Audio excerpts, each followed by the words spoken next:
Hello everyone and welcome to Beast Quest Beast View Series 23, The Shattered Kingdom. My name is Adam Ferns and I will be the one just hosting this video along pretty much every other video on this channel. I don't know why I keep saying that.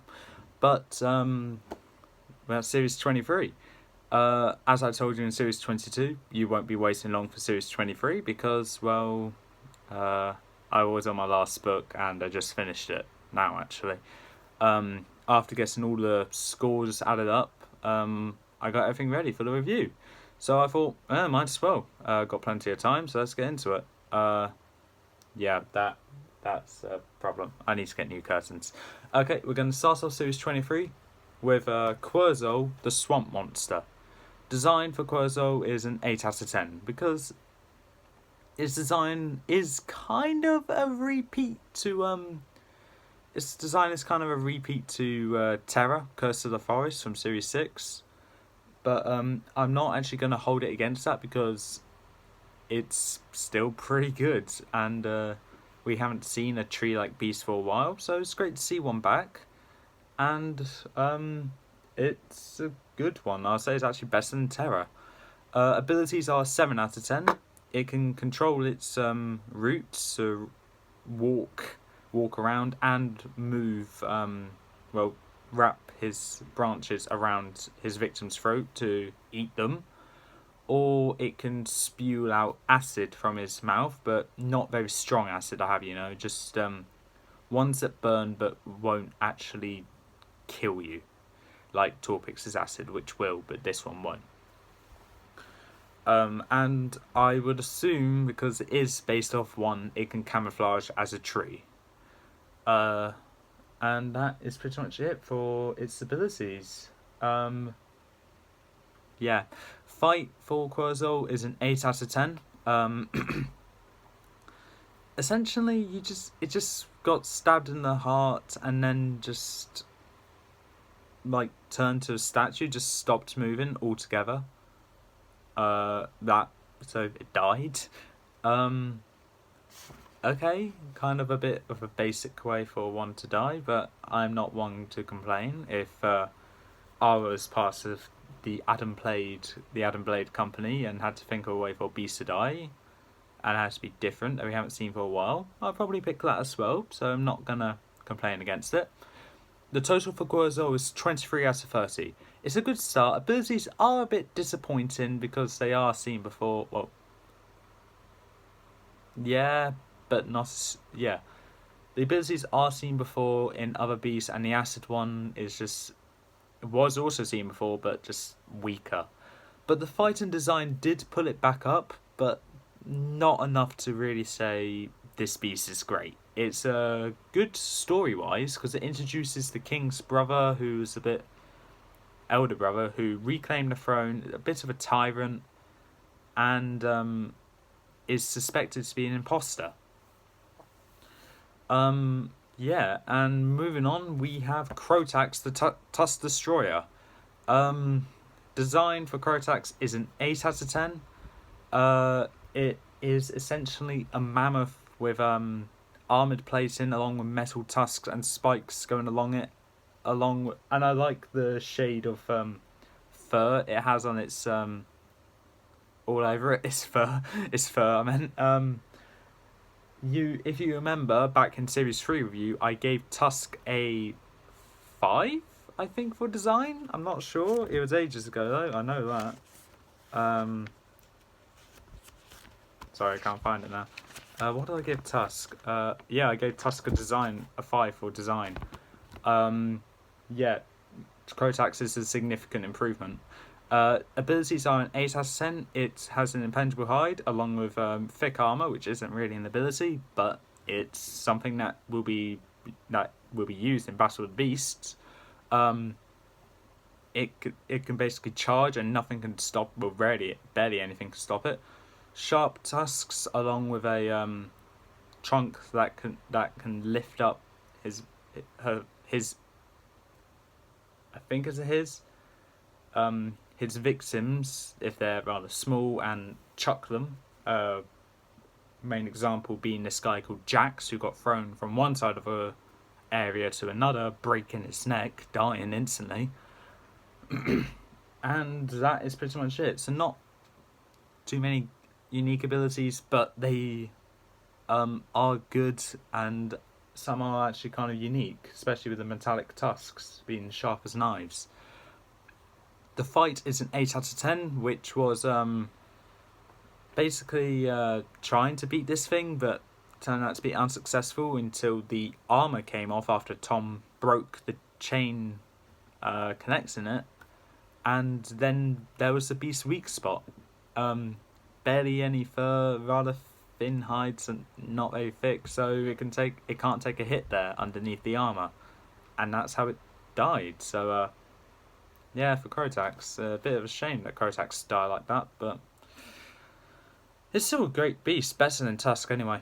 Total for Crotax is 24 out of 30. Good beast with great scores all around, actually. The abilities was definitely the best part, though. I went into this series thinking Crotax is the best in design, which to me it is. But for all attributes for Crotax, the abilities are better. Moving on to Torka the Sky Snatcher. The total for... No, we're not going to the total. Otherwise there'd be no point in the beast review. The design for Torka is an 8 out of 10.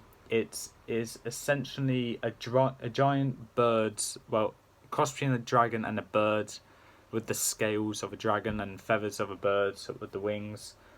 And it has 3 heads as well, which is pretty cool. Pretty unique if you ask me, because we haven't seen a bird beast with 3 heads, have we? Abilities are 7 out of 10. It can fly.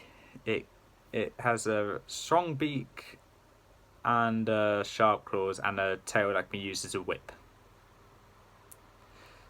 Honestly, a bit disappointing that is. The fight is an 8 out of 10 though, because Alina's life was basically at risk throughout the entire thing, and it ended up with a stick of flare exploding in one of Torka's mouths, making that head die, and then having all of them just sink, drown in icy lake, which I don't remember when last time we saw that, but I think it was probably Vetrix. But I think it's a good way to kill off a beast, having a beast drown, but before its head goes under, it just has a menacing glare at Tom, which I thought was good. And they brought back Petra, so that's also another good thing to add on.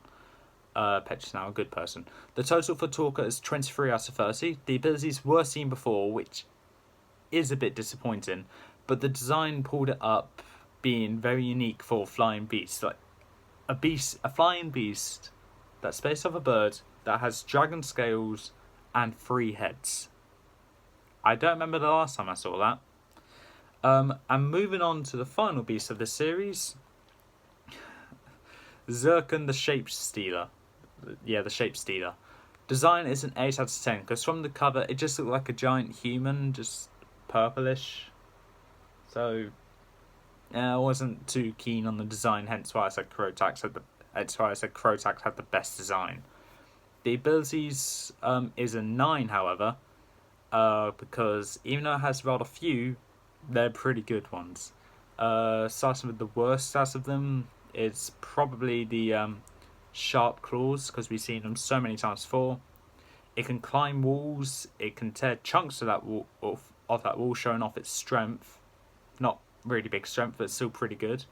It is incredibly smart, and it can, as the name suggests, it can take the shape of anything or anyone to the exact detail. And as I said at the start of the series, King Angelo, Hugo's brother, was suspected to be an imposter. It was actually Zircon. And that actually surprised me, because I did not see that coming. Like, I only realised it was Zircon until I got to near the end of chapter 2, where King Angelo turned from Captain Harkman into each other right there, and I put that together along with the title of Zircon. I was like, So that's how long it took me to realise that. And the fight for Zircon is a 9 out of 10. To me, it was pretty good. It started off in King Hugo's bedroom and went out into the courtyard where the Tangarians fought Avantia's evil group,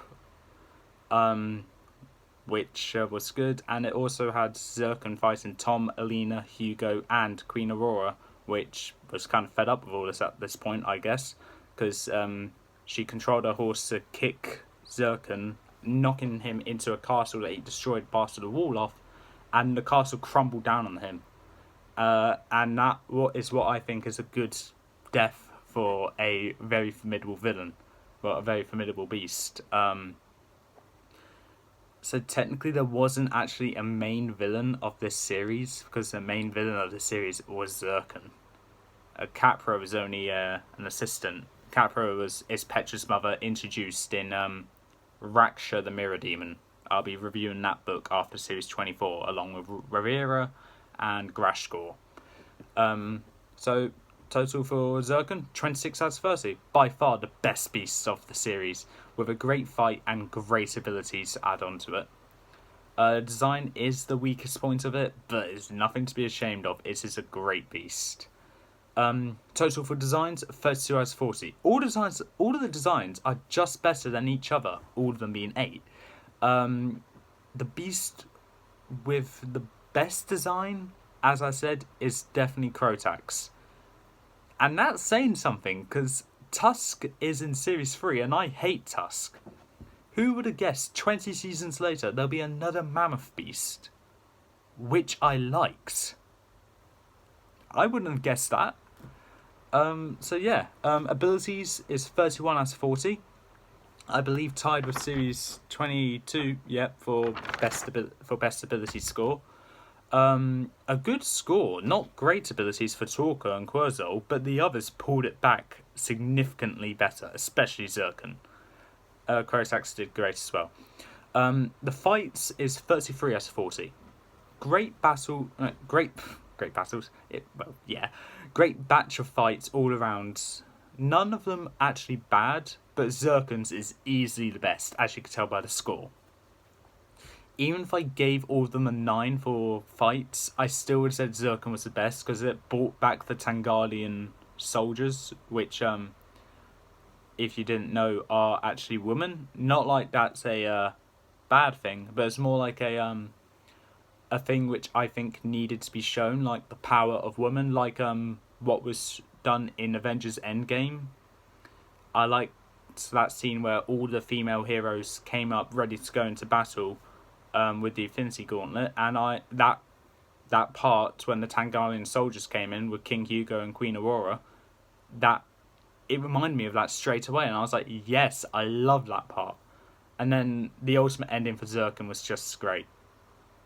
The grand total is 96 out of 120. Not the best score compared to the last episode, but it is in fact the second highest of the new generation of beasts.